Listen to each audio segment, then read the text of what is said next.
కదలట్లా, గొంగళ్ళు మాత్రం మెడల మీద చేరినాయి తప్ప ఎవరొచ్చినా దీని వెనుకలో ఉన్నటువంటి బాధని అర్థం చేసుకోవడంలో విఫలమైనారన్న విషయాన్ని మనం గుర్తుపెట్టుకోవాలి. బాధ ఉంది, ఈ గొంగళి వెనకాల విపరీతమైన బాధ ఉంది, ఆవేదన ఉంది, పేదల బతుకు తెరువు ఉంది.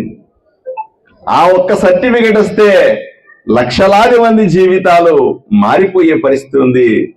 కానీ నల్ల గొంగళి వెనకాల చీకట్లో మనల్ని కప్పిపెట్టి ఈ రోజు కూడా వెలుతురు కనబడకుండా చేస్తున్న పరిస్థితిని ఎంతో ఆవేదనతో మేము ముందు పెడతా ఉన్నాను. నేను ఇప్పుడు కాదు, ఎప్పుడో అంబేద్కర్ రాసినటువంటి దాన్ని ఈ రోజు కూడా అమలు చేయకపోతే ఇంకెంతకాలం వేచి చూస్తాం? ఎంత సహనం ఉంటది, ఎంత ఓపిక ఉంటది?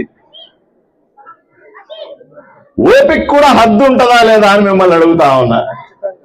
ఏ క్షణంలో మీ మనసులో ఇంకా మా ఓపిక పోయింది, మాకిక సహనం లేదు అన్న రోజున మీకు న్యాయం చేయలేకపోతే, మీ వైపున నిలబడి నేను పోట్లాడలేకపోతే నా ఎమ్మెల్యే పదవిని ఆడ పడేసైనా వస్తాను, కానీ